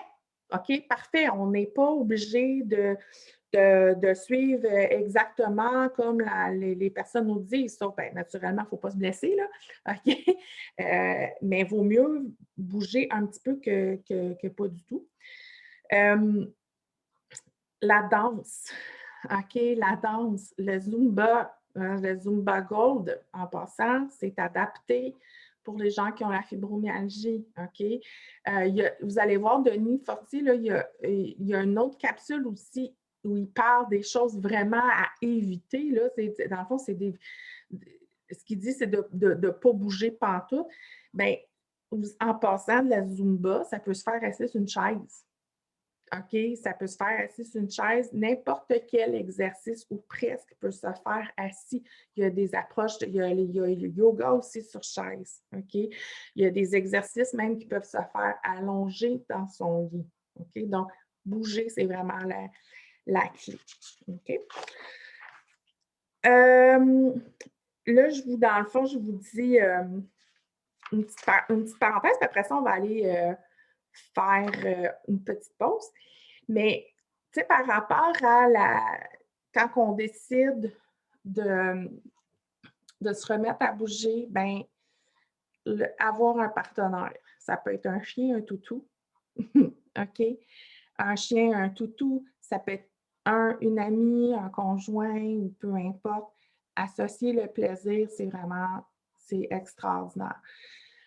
Autre chose, puis je vous dirais, bon là, je parle pas juste, je travaille plus là, fait que je parle pas juste, je prête pas juste pour ma paroisse, mais d'avoir, si on peut se payer, ne serait-ce qu'une ou quelques sessions avec un entraîneur privé, ça peut faire une grosse, grosse, grosse différence. OK? Je vous parle, moi, ça fait, tu sais, je peux vous dire que j'ai déjà pesé beaucoup, beaucoup, beaucoup, beaucoup plus que ce que je pèse actuellement. OK? Puis ce que ça permet à un entraîneur, OK, c'est que l'entraîneur, il va vous observer. OK? Puis il va vraiment corriger si vous êtes en train de faire des mouvements que vous n'êtes pas supposé. OK? Nos mouvements, là, ils sont programmés, je veux dire, le corps est programmé pour être capable de faire des mouvements spécifiques. OK? Fait que si on est en train de faire un mouvement d'une mauvaise façon parce que, bon, d'un mauvais angle ou avec une mauvaise charge, bien, on se blesse. OK? Donc, si jamais vous pensez, genre, vous inscrire à un jour, là, tout est fermé, mais dans un gym ou même, tu sais, je parle de gym ou cardio plein air ou quelque chose comme ça, bien, c'est sûr que d'avoir quelqu'un qui s'y connaît, bien, ça aide beaucoup. OK? Puis le pourquoi aussi d'avoir un entraîneur ou un animateur, bien, pas un animateur, mais un instructeur de groupe, dans le fond, c'est que c'est sûr qu'on a tendance à rester dans notre seuil de confort. OK? Fait que il y a vraiment, là, comme je disais, il faut se pousser, mais pas trop. OK? Il y a comme une marge entre, tu sais, le plaisir, là, moi, je dis toujours, il faut qu'on soit dans le «Ah, j'ai mal, ça fait du bien». OK? Mais pas dans «j'ai le mal, puis capable», c'est totalement désagréable, là. OK? Ça a l'air niaiseux, hein, mais le mal, ça fait du bien. On est à peu près là-dedans, OK? Pour se donner comme un barème, si on veut. Puis quand on a justement, mettons, un entraîneur ou comme un kinésiologue, par exemple, bien, il peut nous aider vraiment à faire la distinction dans, c'est quoi les sensations, qu'est-ce qui appartient aux douleurs, OK? La fatigue normale, là, la fatigue musculaire qui est normale, les douleurs post-entraînement, les douleurs aussi qui sont causées par du déconditionnement, puis des douleurs qui sont reliées à une mauvaise exécution. Puis, ben aussi, c'est sûr que, tu sais, s'il y en a là, à chaque année, là, puis je peux vous dire, je l'ai vécu quand ils se garochent au jour de l'an pour s'inscrire dans un gym, ben c'est parce que, tu sais, le phénomène chest-bras, ben c'est que des fois, on se dit, ben ah, je vais juste muscler, il y a telle partie de mon corps qui me fatigue, fait que tout va être misé ou tout va être misé sur certaines parties du corps, puis bien, on va créer des déséquilibres au niveau des muscles. OK? Comme je donne l'exemple classique du gars, le chest-bras, bien, il y a bien des gars qui se mettent à faire du chest, mais qui ne font pas les muscles du dos, fait qu'ils se ramassent comme ça. Tu sais, la fameuse démarche très sexy, là, qui fait un peu primate. Mais c'est parce qu'il faut équilibrer avec les muscles, avec les muscles du dos, OK? Fait que c'est pour ça que je vous dis, si un jour, en tout cas, des fois, moi, je disais quand j'étais en burn-out, puis que je disais, j'ai passé mon burn-out aux énergies cardio, mais je disais à ma Anne, qui était mon entraîneur, j'ai dit, ben tu me coûtes moins cher qu'un psychologue. Moi, je le voyais comme ça. Fait que ne serait-ce qu'une rencontre ou deux pour vraiment avoir quelque chose qui est adapté à votre condition, ça peut faire une grosse différence. Puis aussi dans notre sentiment de sécurité, là, qu'on fait les choses comme il faut. C'est bon? Donc, hey, mon Dieu, que le temps passe vite. On a commencé à 6h30. Je parle trop. OK, on va se prendre un petit 10 minutes de pause, OK? Pour bouger, hein, je fais tout le temps des vagues, moi. On va pour bouger, puis on revient dans 10 minutes, OK? C'est bon?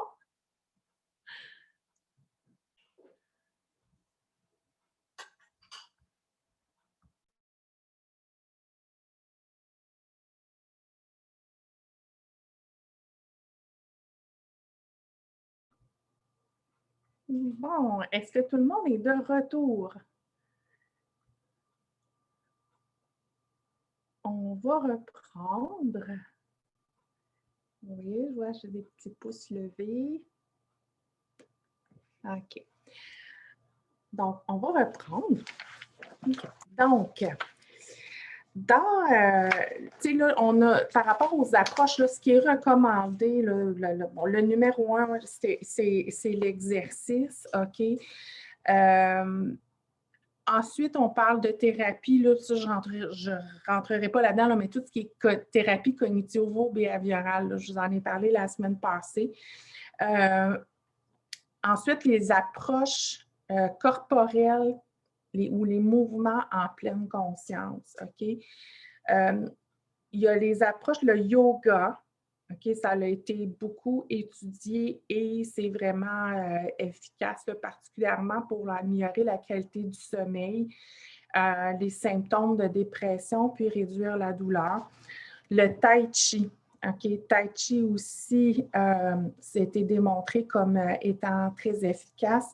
Et là, j'ai de la misère à dire le qigong. OK, le qigong aussi, c'est efficace.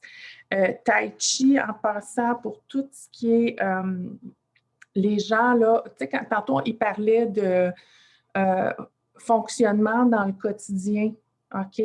Avoir plus de tonus, plus d'équilibre, ces choses-là.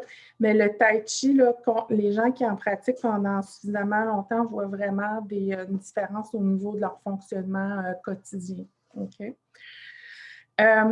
Dans les autres approches, OK, mais il y a tout ce qui est thérapie manuelle. OK? Donc, la massothérapie, OK, ça serait, c'est efficace surtout pour, quand on peut avoir des... Bon, je m'excuse, j'ai mon petit chat qui me grignote les orteils, c'est un chaton. Donc, la massothérapie, c'est sûr qu'il y a différentes approches. Hein? On ne va pas aller dans du gros massage sportif et tout, là, vraiment pas pour aller augmenter nos douleurs. Là. Donc, il faut y aller. Puis, je vous dirais de trouver une personne qui connaît la fibromyalgie, OK? Parce qu'on ne veut pas faire n'importe quoi, ni des fois aller irriter des muscles là, qui peuvent être déjà plus tendus. Il y a des techniques qu'on appelle de relâchement myofacial qui seraient efficaces aussi. Dans les autres approches qui ont reconnu là, au niveau de leur efficacité, bien, il y a l'hypnose. Okay? L'hypnose, là, c'est pas juste de faire dans 5 secondes, tu te prendras pour un gorille. L'hypnose, ça a aussi pour effet d'induire un état de relaxation qui est profonde aussi. Et c'est possible aussi de s'entraîner à l'auto-hypnose. OK? Donc, il y a une association des hypnothérapeutes. Donc, je vous recommande là, d'aller choisir quelqu'un qui est formé, qui est reconnu. Et il y a des psychologues aussi qui sont formés pour l'hypnothérapie. Tout ce qui est approche d'imagerie guidée, hein, un petit peu comme l'image, là, genre tu vas sentir que ton corps, tu sens que ta main est lourde, ta main est si lourde que, bon, tu sens qu'elle renfonce dans le plancher, etc., etc. Donc, ça fonctionne. L'acupuncture, OK, l'acupuncture pour la douleur, pour des périodes de crise qui sont plus aiguës. Le biofeedback, honnêtement, s'il y a des questions là-dessus, il faudrait que je fasse une recherche. Je ne sais même pas c'est quoi, mais je l'ai noté. Puis l'hydrothérapie, ben, les bains chauds, les bains froids, appliquer de la chaleur, surtout une chaleur humide, là, ça fait du bien. Bon, l'alimentation. L'alimentation, c'est un sujet qui est toujours délicat et tabou et qui est souvent très émotif, OK? Qui ne fait pas encore de l'unanimité. Les approches nutritionnelles, là, ça ne fait pas encore partie des guides de pratique là, que je vous ai parlé tantôt. OK? Tout ce que je vous ai dit avant, oui, mais ça n'en fait pas partie. Mais il y a des revues de littérature là, qui ont été faites, puis dans le fond, il y a certaines personnes qui voient des soulagements de leurs symptômes en adoptant certains types d'alimentation. On pense entre autres au FODMAP, F-O-D-M-A-P. C'est qu'on va éliminer la consommation d'aliments qui ont tendance à fermenter dans l'intestin. Okay? Puis certains aliments aussi là, en lien avec tout ce qui est diète anti-inflammatoire. Okay? Diète anti-inflammatoire, il y a des gens qui ont des bons résultats avec ça. Le végétarisme, et là, il y en a qui vont même jusqu'au véganisme. Okay? L'alimentation riche en viande aurait pour effet d'augmenter les douleurs.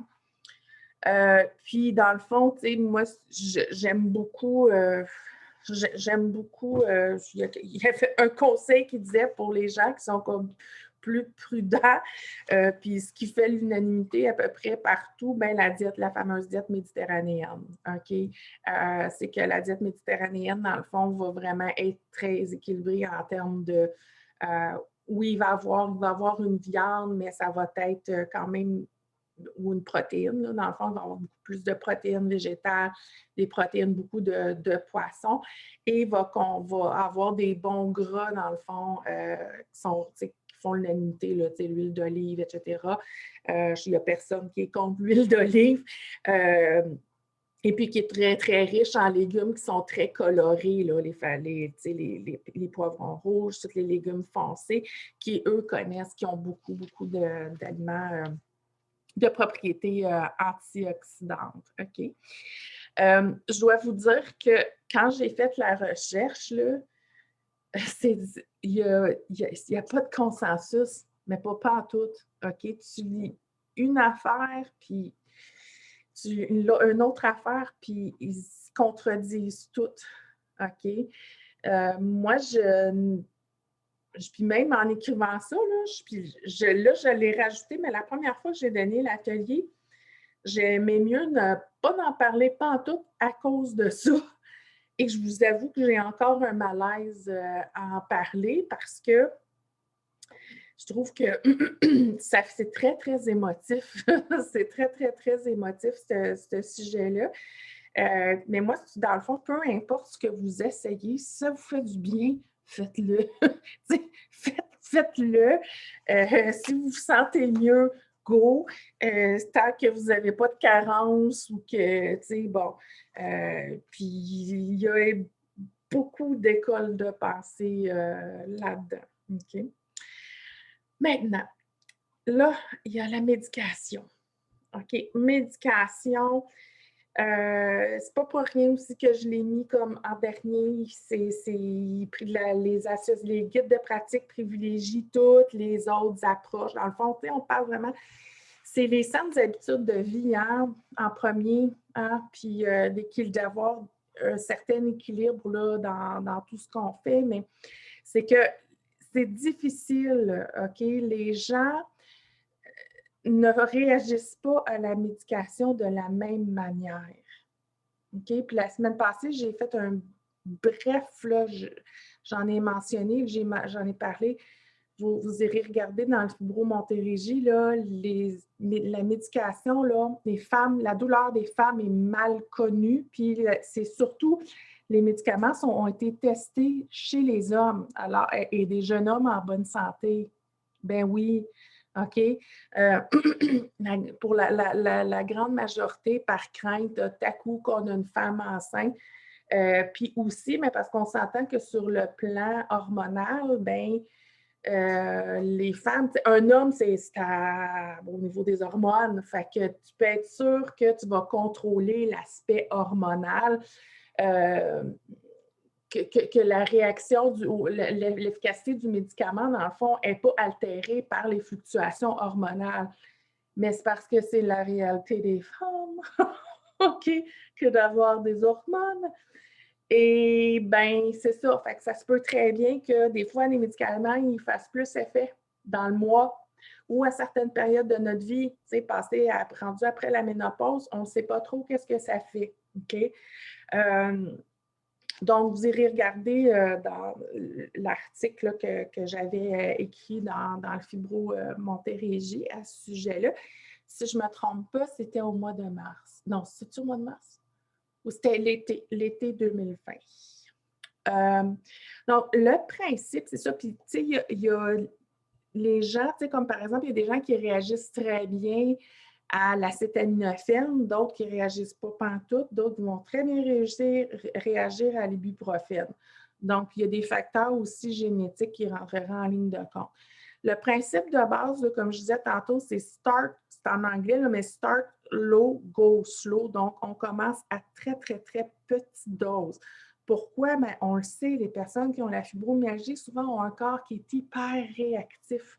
Donc, des fois, le corps va s'emballer avec des petites mini-microdoses puis le corps va s'emballer. Donc, on veut surtout éviter que le corps ait qu'il y ait trop d'effets secondaires, OK? Puis qu'on veut surtout éviter que dans le fond, ce qu'on veut, c'est que les bénéfices soient beaucoup plus grands que les effets secondaires, OK? Donc, ça peut être très long avant de trouver un équilibre là, au niveau des médicaments, de dosage et tout, OK? Puis, dans les recommandations aussi, c'est qu'il faut toujours que ça soit réévalué, OK? Au moins une fois par année, parce que des fois, on peut avoir un changement dans notre condition physique. Exemple, on se met, par exemple, on bouge plus, ça se peut que la médication ne soit plus nécessaire non plus, OK? Il faut vraiment réévaluer. Donc, les opioïdes, tramadol, morphine, etc., c'est pas efficace pour la fibromyalgie. Le gros piège avec toute cette classe de médications-là, c'est que souvent, oui, ça procure, pas souvent, ça procure une détente. OK? Fait qu'il y a un très, très grand risque de dépendance psychologique. Puis, les personnes qui ont la fibromyalgie, ça va être justement cette détente-là qui va être procurée par la médication. Tu sais, je veux dire, je ne veux pas quand on est stressé, anxieux, angoissé, si on a une détente, on va le vouloir. Hein? Puis ces médications-là, c'est le principe quand on parle de dépendance, là, c'est que plus le corps finit par s'habituer, puis ça nous prend toujours une plus grande dose, OK, pour avoir le même effet. Par rapport à ça aussi, c'est que normalement, c'est la fameuse crise des opioïdes là, qu'on entend parler. Vous savez, c'est pas juste des junkies qui développent une dépendance aux opioïdes. Ça peut être n'importe qui. Quelqu'un qui a une blessure, il y a beaucoup de gens là, qui travaillent sur la construction, accident de travail, OK, qui se blessent. Et là, à ce moment-là, oui, ça va être efficace d'avoir pendant un certain temps, par exemple, je ne sais pas moi, de la morphine. Mais c'est que le problème, c'est que oui, ça va tu sais, comme quand il parlait là, au début dans les ateliers, quand on a une blessure, on s'attend normalement à ce que durant un temps X, que ça soit guéri. OK? Et c'est que ça, la molécule va être efficace comme au début, OK, pour soulager la douleur, mais passé un certain temps, ça devrait être guéri, OK, normalement. Puis c'est que supposons que tu as un accident du travail, tu es sur la CSST, tu es isolé, tu es seul à la maison, tu as moins de revenus, etc., c'est comme ça souvent que la dépendance va s'installer, OK? Puis les gens, oui, vont avoir, une quantité qui est prescrite pendant un certain temps, puis là, pouf, un jour, le médecin dit que c'est fini. C'est pas parce que c'est fini que le médecin dit que pour toi, dans ta vie, que c'est fini. Et les gens vont avoir tendance à aller chercher justement là, sur la rue, là, dans le fond, à trouver un pusher autrement. OK? Mais je trouvais ça important de le dire parce que je trouve qu'il y a beaucoup de préjugés là-dessus. OK? Donc, par rapport à ça, dans les médicaments qui sont le plus souvent prescrits, peut-être que vous en avez déjà pris, il y a le fameux Lyrica, qui est la prégabaline. C'est efficacité encore, qui est comme coup-ci, coup-ça. OK? C'est un médicament en passant qui est un antiépileptique. Il y a, c'est un beau gros mot, là, mais l'amitriptyline, dans le fond, qui est communément connu sous le nom de l'Elavil. OK, Elavil, qui est un antidépresseur. OK? Il y a la fluoxétine, qui est le Prozac, dans le fond.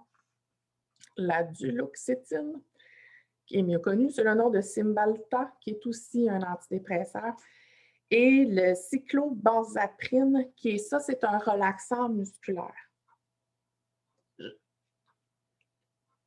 Attends juste une minute. OK, oui, je viens de comprendre. Oui, parce que j'avais arrêté, j'avais une participante qui parlait, qui a fait le geste de pointer comme ça. Puis oui, c'est ça, la relaxante musculaire, c'est comme des petites maisons jaunes, là, dans le fond. Donc, ça favoriserait, là, surtout pour les crises là, plus aiguës, là, quand on est complètement raide et que ça nous empêche de dormir. Donc, il faut que ça soit vraiment pris pour des moments courts. Donc, je vois, il y a une participante qui lève sa main. Juste une petite minute. OK. OK, donc c'est ça. On avait une question par rapport à l'Effexor et le Wellbutrin. Bien, c'est sûr que bon, l'Effexor, ça fait partie de la classe là, des SSRI. C'est aussi un antidépresseur, mais qui a pas nécessairement été étudié là, spécifiquement. Moi, c'est sûr que dans ce que je vous ai nommé, c'est les molécules qui ressortent le plus. OK? Quand que je parle de le fameux Prozac, OK, ou encore ça peut être le Celexa, ou bon, c'est tout, et l'Effexor, c'est toute une même famille de médicaments, OK, qui va vraiment cibler la sérotonine, OK, qui va venir vraiment équilibrer. Puis on le sait que dans la fibromyalgie, il y a des perturbations au niveau, là, dans le fond, de la production et de la régulation là, de la sérotonine, OK? Le Wellbutrin, OK, lui, va être prescrit. Puis là je vous dis ça parce que j'ai fait des cours quand même en pharmaco, mais je vous le dis, une autre intervenante de l'association vous dirait, vous devriez consulter votre pharmacien. Ouais. Mais moi, je peux le dire parce qu'à cause de la formation que j'ai, le Wellbutrin va agir sur la dopamine. OK. Fait que c'est aussi un antidépresseur, mais il ne fait pas partie de la classe des sélecteurs, sélectants, des réceptifs, en tout cas, une affaire de même, de la sérotonine, les SSRI, OK? Il va agir sur la dopamine, dans le fond, c'est comme le plaisir, l'énergie. Tu sais, quand... OK, le manque de plaisir, la difficulté à s'activer, à faire nos choses. Fait que le Wellbutrin va agir là-dessus. Okay? Fait que ça serait pas en plus, c'est comme en termes de, pour la fibromyalgie, plus pour l'aspect fatigue, dépression, qu'au niveau des douleurs comme tel. OK? Donc, voilà. Le sujet, le cannabis. OK.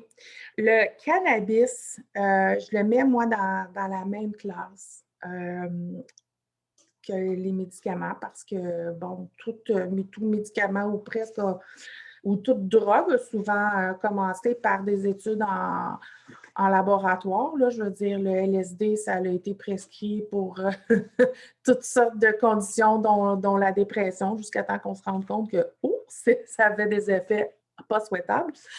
Même chose pour la coke. Donc, dans le fond, le cannabis, OK, c'est que mais là, le Canada, on est quand même en avance. Il y a des lignes directrices qui ont été écrites par le Canada. C'est les Canadian Guidelines, je pourrais vous dire ça, mais encore là, ce n'est pas super excitant comme lecture.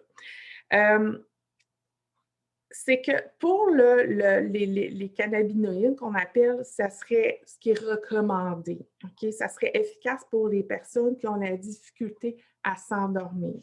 OK? Au niveau de la qualité du sommeil, puis pour venir équilibrer, là, régulariser, si on veut, les rythmes du sommeil, parce qu'il y a plusieurs phases dans le sommeil, puis on le sait que les personnes qui ont la fibromyalgie se réveillent plus souvent et vont moins descendre dans le sommeil qui est profond et récupérateur. Donc, ça leur a un effet intéressant. Ce qui est important de savoir, puis ça aussi, j'avais écrit, j'avais partagé plutôt sur la page Facebook de l'Association de la fibromyalgie une étude là, en lien avec le cannabis. C'est que Puis ça, c'est sûr que c'est aux États-Unis, là, mais le cannabis, là, OK, le taux de THC devrait être. Puis ça, le THC, là, c'est la composante qui est comme un peu, ben, pas un peu, qui est euphorisante. OK? C'est que ça prend des doses. OK, c'est euphorisant, mais ça a aussi un impact pour calmer la douleur. OK? Faudrait que ça soit des doses inférieures à 5 OK? 5 puis dans le fond, c'est que ça serait suffisant. OK? Parce qu'au-delà de 5 il y a un risque accru de dépendance psychologique. OK? On s'entend que, tu sais, quand tu as comme, oh, il me semble que la vie est plus légère, tu as le plus grand sourire, ben ça se peut que tu sois plus tenté d'en prendre souvent, tu sais. OK? Fait que 5 puis le problème aussi, des fois, mais là, à part si on s'approvisionne à la société, la SQDC, mais là, il y a les taux qui sont vraiment bien identifiés, ou il y a les fameuses, les cliniques, dans le fond, de cannabis, où là, vous savez vraiment la quantité que vous ingérez. Quand on s'approvisionne sur la rue, OK, du THC, ils en mettent au bout, OK? Ils en mettent au bout, puis ils vont injecter toutes sortes d'autres affaires pour faire en sorte que vous soyez un très bon client, OK? Donc, il y a, c'est ça, fait que les cliniques du cannabis, là, soit en passant, là, je veux dire, peut-être que vous n'avez déjà parlé à votre médecin, OK? Il y a encore beaucoup de médecins qui sont frileux, qui sont réticents à ça, OK? Il y a plusieurs raisons. Bon, c'est sûr qu'il y a encore le tabou, OK? Il y a encore le tabou qui est associé à ça. Il y a parce que c'est somme toute assez récent, OK? C'est somme toute assez récent parce que ce qu'il faut savoir, c'est que avant, tu sais, tout ce que je vous ai parlé, vous savez, développer un médicament, là, OK, ça peut prendre au-dessus de 20 ans, OK? Sauf en pandémie, c'est une joke, là, on parle d'un vaccin, là, mais ça peut prendre énormément de temps. Donc, le temps qu'on commence les expériences, que ça soit autorisé, parce que là, avant, c'était illégal, OK? Donc, le temps que ça soit autorisé, qu'on fasse les premières expériences, puis qu'on voit que dans le temps, OK, donc on parle de 10 ans, 20 ans, qu'il n'y a pas d'effets secondaires qui sont associés à ça, ça demande du temps. OK? Fait que, puis, il y a des, comme je sais, il y a des médecins qui sont plus, comme on dit, là, by the book par rapport à ça. OK? Donc, tu sais, quand on fait une étude sur un médicament, là, il faut avoir un grand échantillon de patients, OK, de personnes. Il faut, c'est pourquoi que c'est si long, là, c'est qu'il faut répliquer les recherches, OK? C'est parce que, mettons, je fais une étude ici, à Montréal, OK, versus, je dis, je sais pas, mettons, au Japon, OK? Bien, il faut que je m'assure que les résultats qu'on a obtenus ici soient les mêmes qu'au Japon, par exemple. OK? Puis là, bien, il faut que je sois capable de dire, bien, qu'est-ce qui appartient, par exemple, à la molécule du cannabis, mettons. Qu'est-ce qui appartient au cannabis, puis qu'est-ce qui appartient à l'alimentation. Exemple, au Japon, on mange beaucoup de poissons. Tu sais, fait qu'il faut être sûr de qu'est-ce qui appartient à quoi. OK? Il faut avoir des échantillons, bien, étudier une population de jeunes, mettons, jeunes femmes de 20-25 ans, c'est pas la même chose qu'étudier une population de femmes ménopausées. OK? Donc, il faut avoir fait suffisamment d'expériences, dans le fond, d'études sur des populations à la fois semblables et différentes pour s'assurer de l'efficacité d'un traitement. OK? Il faut utiliser différents, ce qu'on appelle des protocoles puis des devis de recherche. OK? Des fois, on va comme identifier, il y a toutes sortes de manières de faire des études, comme genre, on commence aujourd'hui, là, Puis là, vous allez prendre telle substance, on va vous suivre pendant 20 ans. Ça peut être ça, versus on va regarder, mettons, dans les dossiers antérieurs, les habitudes de consommation des gens. OK? Fait c'est pour ça qu'elle dit que c'est très, très compliqué. OK? Il faut évaluer aussi si les bienfaits surpassent les effets secondaires, bon, etc., etc. Donc, il y a, c'est ça, il y a un document, là, c'est ça. Ah, ben, il est là. Je l'avais noté. Pour en connaître davantage, là, il y a un document qui est produit par l'Agence canadienne des médicaments et des technologies de la santé. OK? Ça s'appelle, ben, je vous enverrai la référence. OK? Le cannabis médical dans le traitement de, etc., mais je vous enverrai. Donc, c'est sûr que tu sais, là, je vous ai parlé du THC, mais le CBD aurait une approche, parce que ça, c'est l'autre molécule, OK, qui n'a pas l'effet euphorisant, mais qui est calmant, OK, qui aurait pour effet aussi de réduire l'inflammation, qui aurait pour effet aussi de venir régulariser aussi, qui aurait un impact là, sur l'anxiété. Écoutez, c'est très, très, très, très prometteur. OK? C'est très prometteur. La seule chose qu'il faut garder en tête, comme dans n'importe quel médicament, il peut y avoir des effets secondaires. OK? Donc, pour le THC, OK, parce que des fois, on peut prendre ça peut être soit du CBD tout seul, plus rarement du THC tout seul. Là, ils vont toujours venir mettre du CBD pour venir équilibrer, là, mais par rapport au THC, là, les effets secondaires, c'est la somnolence, okay, la léthargie, manque comme d'énergie, une augmentation de l'appétit, hein, la poutine à 3 heures du matin, une augmentation du rythme cardiaque, des problèmes de coordination, la bouche sèche, les yeux rouges, là, moins de réflexes, perte de mémoire, anxiété, puis des changements d'humeur. Fait que c'est sûr que ça, c'est à peu près tout ce qu'on cherche à éviter, finalement, quand on a la force, autrement dit, c'est que ça pourrait venir exacerber certains symptômes là, qu'on a. Fait que tout est toujours une question de dosage. Par rapport au CBD, ben, la fatigue, c'est sûr que ça relaxe. Il y aurait l'irritabilité aussi, il y aurait les nausées. Et fait important à ne pas négliger, une augmentation ou une diminution des concentrations de plusieurs médicaments dans le corps.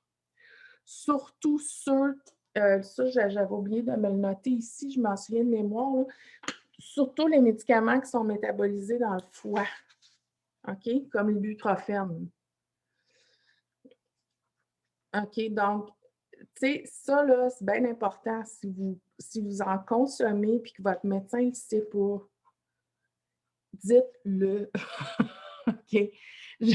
Mais c'est sûr que des fois, on n'aime pas ça, se faire la morale, mais en même temps, ça dure 5 secondes, OK? Ça dure 5 secondes, puis le médecin, je veux dire, il n'est pas, techniquement, il est là pour vous donner des informations, il n'est pas supposé d'être là pour vous faire la morale, mais c'est important qu'il sache, OK? Pour des fois ajuster peut-être d'autres, si vous prenez des médicaments pour venir ajuster un médicament que vous prenez, OK? Parce qu'on ne voudrait pas que vous preniez peut-être une trop grosse dose d'un médicament par rapport si vous consommez, par exemple, du CBD, OK? Donc, et je vous le dis, là, ça fait partie des bonnes pratiques, OK, qu'un médecin devrait vous demander si vous en prenez, bien, si vous consommez des différentes substances, là, et de ne pas émettre de jugement, OK? Mais là, ouais, je le sais, mais bon, OK? Donc, c'est ça. Fait que par rapport à tout ça, et là, je vous dirais, c'est toujours le même principe par rapport au cannabis. Start slow, go slow. OK? Start low, go slow. Donc, il faut y aller petit à petit.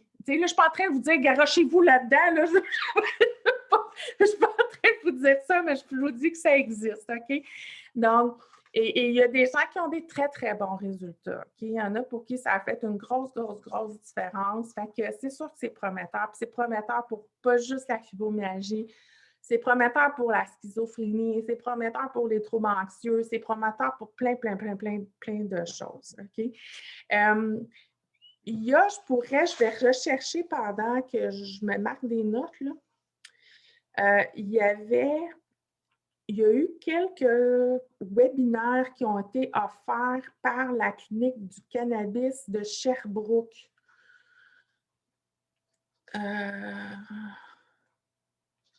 Puis je vais voir si je peux retrouver les liens parce qu'à un moment donné, ils nous avaient partagé les informations pour qu'on puisse inviter. Mais sinon, moi, je vous trouve l'info, puis je vous la partagerai, puis vous pourrez les contacter pour voir s'ils vont refaire d'autres webinaires ou s'ils sont disponibles. C'est sûr que tout ce qui est clinique du cannabis, bien, tu sais, dans le guide, les guides actuels de pratique, ils vont vraiment dire que c'est le dernier recours, au même titre que la médication, qui est comme le Lyrica et tout, que c'est le dernier recours, OK? Et pour avoir accès aux cliniques de cannabis, bien, ça prend une référence du médecin, OK? Oui. Ben, tu sais, c'est ça. Fait qu'un jour, on va se croiser les doigts que ça débloque, mais bon.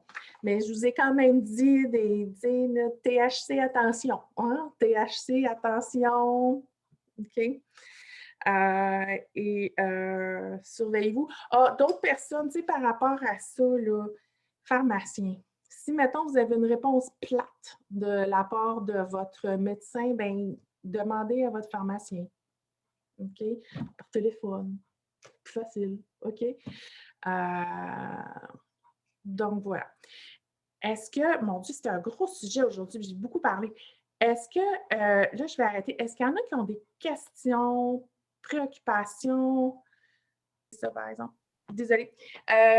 Donc, qu'est-ce qu'il y a à faire cette semaine pour que ça soit enregistré, là? Ça va être de tester votre niveau d'efficacité. C'est sur pas d'efficacité, d'activité. Je commence à être fatiguée. OK? Testez votre niveau d'activité, voir, bien, est-ce que vous êtes actif ou plutôt sédentaire? OK? Il va y avoir un petit test. Dans le fond, c'est un PDF, OK, qui est un outil, c'est pour voir est-ce que vous faites de la kinésiophobie ou pas? OK? Ça a été développé par Ivan Campbell, que je vous ai parlé un petit peu plus tôt. Dans le fond, c'est que vous pouvez tout simplement compter vos points et ça va vous donner une idée. Et je vais vous envoyer un lien. Ça a été fait par le centre EPIC. C'est le centre d'études de, mon Dieu, c'est pour les gens qui ont des maladies cardiaques. Dans le fond, c'est l'Institut de cardiologie de Montréal. Des mouvements en pleine conscience. Okay? Donc, c'est très, très simple, petit mouvement de rien du tout. Donc, ça peut être quelque chose à expérimenter cette semaine. Puis on expérimente le pot aussi, là? Ah, là, je ne vous entends plus, madame. Est-ce qu'on expérimente aussi? Ben non, là, je vois que vous me parlez, mais je ne vous entends pas. Ah. Madame Florence.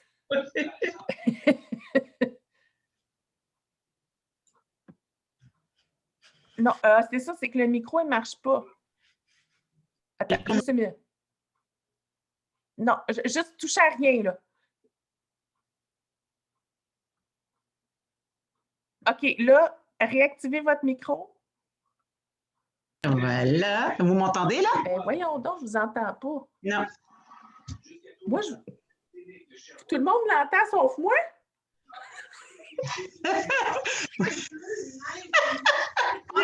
J'ai débranché ça. OK, là, c'est peut-être l'ordi qui est fatigué, mais voulez-vous le taper dans le chat? Oh. OK, là, OK. Là, c'est parce que sinon, il faudrait que je referme la session et que j'en reparte une autre. Non. C'est-tu genre pour se souhaiter un joyeux Noël? Oui, oui, Comme oui, on oui. peut, dans le plaisir et de l'agrément. Oui, oui, oui. Fait que je vous souhaite, ben, là, parce que j'entends pas. Est-ce que tu Comment ça, j'entends m'entends? pas le ton? Est-ce que moi, tu m'entends? Non, j'entends pas. Je comprends pas pourquoi j'entends pas de même. Le problème, c'est qu'on t'entend pas. Toi, des fois, ça coupe aussi. Je sais pas si les autres, c'est comme ça. Ça coupe-tu quand Je elle parle? sais pas. Là, c'est mon ordi. Moi, non. Moi, non. Ah, je sais pas si je... Tu remets tes Non, si écouteurs? je débranche. Non, c'est ma caméra, ça n'a pas rapport. J'entends pas. C'est pas grave. Ah, avec mes écouteurs. Premier mot. Deuxième mot. Dessiner. Oh, mon... Les hospitalisations sont en hausse constante avec 38 de poussière pour un total de 1048. Quant au nombre de personnes... Ça irait mieux si je mettais du bonbon. Les demeures restent à 146. Là, parle. Oh, moi, j'entends. Ben, voyons donc. Ah! Ben, voyons. Est-ce que tu m'entends? C'est ça. Pour moi, t'en as fumé du bon. C'est ça qu'on dit, hein? Mais non, dans ce- même pas, Colin. C'est les...